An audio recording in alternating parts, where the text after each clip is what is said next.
Hi, I'm Kat Nguyen, and my climate action plan is to create a conscious and circular cafeteria at my high school. A little bit about myself is I go to Carmel High School in California. I've been a Girl Scout since first grade. I dive and play tennis, and I've been in my school's green team since I was a freshman. And these activities that are a huge part of my life changed a lot or got canceled due to the pandemic. And so, with all this free time I never had before, I was really bored every day, and I was looking to do something that could positively benefit my life.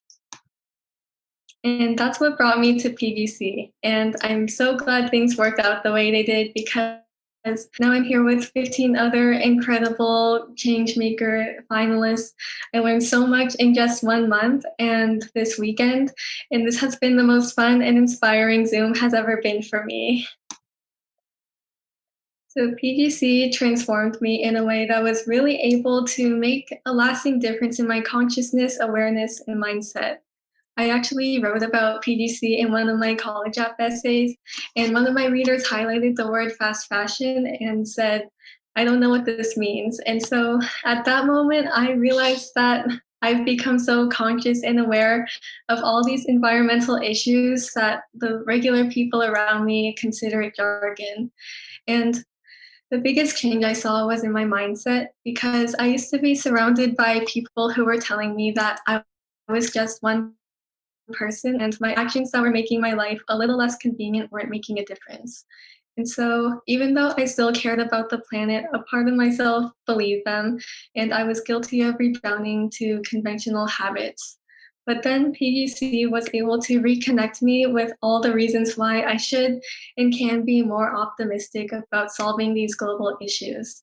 And a quote by my eco hero, Shelby, that I like to share is, you cannot do all the good that the world needs, but the world needs all the good that you can do. So, when I was coming up with my climate action plan, I really wanted to incorporate my favorite themes from the challenges. And then I came up with the idea of combining them all to increase the quality of my school's cafeteria food with Lawson principle, also create a circular that keeps all the foods. In Green Team, I actually used to take out the trash once a week, which was definitely not a fun job because our janitors weren't able to take on all the extra work when we established a try-bin system, which was an easier way for students to sort their waste. And so by taking out the trash for 3 years, I noticed that more than half of the waste was coming from the cafeteria. And that was a problem I really wanted to address in this plan.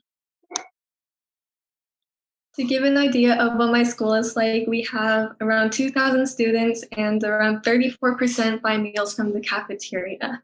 And an even smaller percentage is eligible for free lunch. And my opinion is that we don't have a lot of people eating from the cafeteria compared to the national average of around 50% because it doesn't have the best options and we don't have enough people qualifying for free lunch to voluntarily eat there. And on the left is a picture of our menu, and for the most part, vegetarian options are scarce with only salads, burritos, and cheese sticks. There's prepackaged food, and most of it's very unhealthy. And these are some examples of the cafeteria waste we generate, and all of it is definitely preventable, especially the waste that is happening behind the scenes. And I got some input on the quality of food from a few people at my school who regularly or sometimes ate at the cafeteria.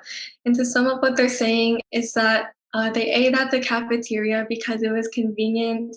They thought the food tasted pretty good, but they note that it was definitely unhealthy. Again, they see a lack of vegetarian options, and some of them, the options are less nutritious. And so we're just at this point where our food is meeting the status quo, so no one is fighting for better quality.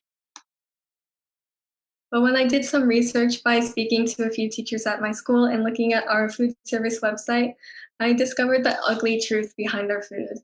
We're only following one or even zero of the Blossom letters, which was really shocking to me. I knew that our food wasn't the best, but what I discovered really showed me that my school isn't doing more than simply meeting PCA school meal standards, and the low-income BIPOC people at my school are still relying on this poor quality food during the pandemic. Unhealthy food can cause obesity, heart attack, stroke, high blood pressure, diabetes, and increased risks for cancer. It's no longer just about whether or not the food tastes good, but we need to fight for better quality for the students and our planet. After reviewing all the issues, I believe the perfect solution is to integrate fresh, local, organic, seasonal, nutritious, or non-GMO food and zero waste principles into my school's cafeteria by partnering with the Conscious Kitchen.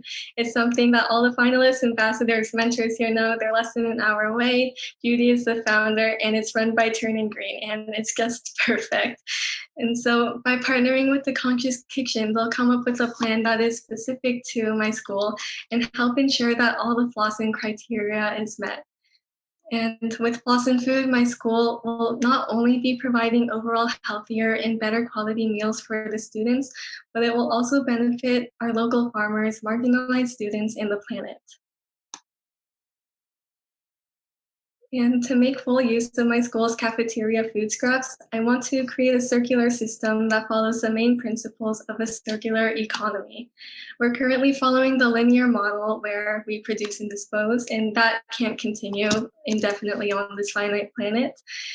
And this circular system will allow my school to put food scraps to its best use by composting and building fertile soil, and using that soil to grow pollinator-friendly plants to benefit local bee populations. And I really want students to be involved in this process, so I've come up with 3 different teams. The research team will help convince the administration to transition to the Conscious Kitchen because it will be costly. The composting garden teams will be more hands-on and allow the circular cafeteria process to be successful. And I already have all of these amazing students and leaders of different grade levels on these teams who are behind this project and will help make this project vision a reality and carry it on for years to come. So my general timeline, it's November and I've already gotten a few things done and I want to get more support from more people at Carmont to back me up. Next month, I want all my teams to meet up over Zoom to make plans for next semester and schedule a meeting with the principals so that in January we can have an official meeting. And February through May is when I want to begin the circular cafeteria cycle. And I do have a plan on how this is going to work, even if we don't go back to school, so don't worry. And finally, June at the latest is when I want my principal to apply to the Conscious Kitchen partnership so that they can work on the transition during the summer.